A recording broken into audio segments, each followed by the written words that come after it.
Hello everyone, welcome back to your channel info with nursing. तो आज एक बहुत ही बड़ा अपडेट के बारे में जानेंगे कि जो है जीएनएम कौन कौन कर सकते हैं और कौन जो है नहीं कर सकते हैं। ये बहुत ही बड़ा अपडेट है और सबको जानना चाहिए अगर आप लोग सोच रहे हैं कि हम जीएनएम करें। तो चलिए स्टार्ट करते हैं वीडियो को, जो कि कौन कौन जीएनएम कर सकते हैं। तो सबसे पहला अगर बात करें कि गवर्नमेंट अगर कॉलेज आप लोग लेना चाहते हैं तो गवर्नमेंट कॉलेज में कौन कौन जो है वो कर नहीं सकता है। यानी कि जो भी बॉयज़ होते हैं उनको गवर्नमेंट कॉलेज जो है जीएनएम का सीट नहीं देता है, वो केवल लड़कियों को ही जीएनएम का सीट देता है। कहने का मतलब ये है कि जीएनएम जो है गवर्नमेंट कॉलेज से सिर्फ गर्ल्स ही कर सकती हैं, बॉयज़ जो है वो नहीं कर सकते हैं।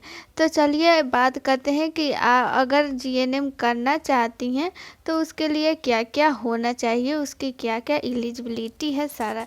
तो देखिए, सबसे पहले तो 12 पास होना चाहिए। अगर अपेयरिंग है तो उस पर भी, अपेयरिंग मतलब कि देखिए जैसे कि पहले ऐसा होता था रिजल्ट लेट से आता था लेकिन फॉर्म पहले निकल जाता था, तो उन लोग का जो है अभी रिजल्ट नहीं आया रहता है और फॉर्म आ गया रहता है, तो वो लोग भी भर देते थे। लेकिन अब तो ऐसा नहीं हो रहा है, रिजल्ट जो है 12 का जल्दी दे देता है। पहले जून जुलाई तक आता था लेकिन उससे पहले फॉर्म आ जाता था, तो जो भी एग्ज़ाम दिए रहते हैं 12 का वो लोग फॉर्म भर देते थे। तो यही हुआ अपेयरिंग, लेकिन अब ऐसा नहीं है। तो देखिए, आप लोग को 12 पास आउट होना चाहिए। और क्या क्या होना चाहिए, देखिए पीसीबी यानी फिजिक्स केमिस्ट्री बायोलॉजी या फिजिक्स केमिस्ट्री बायोलॉजी मैथ, दोनों में से कोई एक ही होना चाहिए, कोई एक होना चाहिए। इससे कोई मतलब नहीं है, मान लीजिए कोई पीसीएमबी लिया हुआ है तो कोई मतलब नहीं है कि उनका मैथ एक्स्ट्रा में है कि बायो एक्स्ट्रा में है, उससे कोई मतलब नहीं है। उनका फिजिक्स केमिस्ट्री बायो होना चाहिए या फिर कोई एक सब्जेक्ट होना चाहिए, बायोलॉजी होना चाहिए। और मिनिमम प्रत्येक सब्जेक्ट में फिजिक्स केमिस्ट्री बायोलॉजी मैथ में 40% जो है मार्क्स होना चाहिए, मिनिमम 40%। और ये 40% किसको होना चाहिए, वो है ईबीसी यानी कि ओबीसी में BC1 और BC2 दोनों आ जाते हैं। और जनरल के लिए यानी कि यूआर के लिए 40% होना चाहिए, सारे सब्जेक्ट में 40% मार्क्स। और जो भी SC ST वाले हैं उनका जो है 35% मार्क्स होना चाहिए सारे सब्जेक्ट में।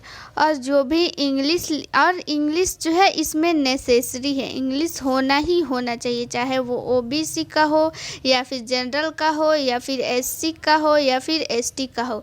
तो जनरल या फिर ओबीसी ST से कोई मतलब नहीं है, इंग्लिश जो है इसमें नेसेसरी, इंग्लिश आपका होना ही होना चाहिए।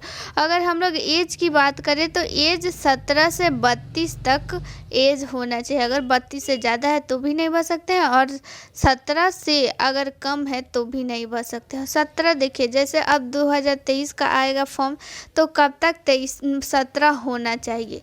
तो देखिए, अगर आपका दिसंबर तक उसमें मांगता है कि दिसंबर तक 23 मतलब 31 दिसंबर 2023 तक, उससे पहले अगर आपका जो है 17 हो गया, मान लीजिए 31 दिसंबर 2023 के पहले अगर 17 हो गया तो भी आप लोग भर सकती हैं। और बात करते हैं बॉयज़, तो बॉयज़ नहीं कर सकते हैं। और जिनका PCM यानी कि मैथ केवल है, बायो नहीं है, तो वो लोग भी नहीं भर सकती हैं। यानी कहने का मतलब ये है बायोलॉजी और इंग्लिश नेसेसरी है, इसके बिना जीएनएम का कोर्स आप लोग जो है नहीं कर सकती हैं गवर्नमेंट कॉलेज से। तो आप लोग को अगर ये जानकारी कैसी लगी आप लोग प्लीज़ कमेंट में बताइएगा, और अच्छा लगे तो प्लीज़ चैनल को सब्सक्राइब और लाइक कर दीजिएगा। मिलते हैं नेक्स्ट वीडियो में। थैंक यू, जय हिंद।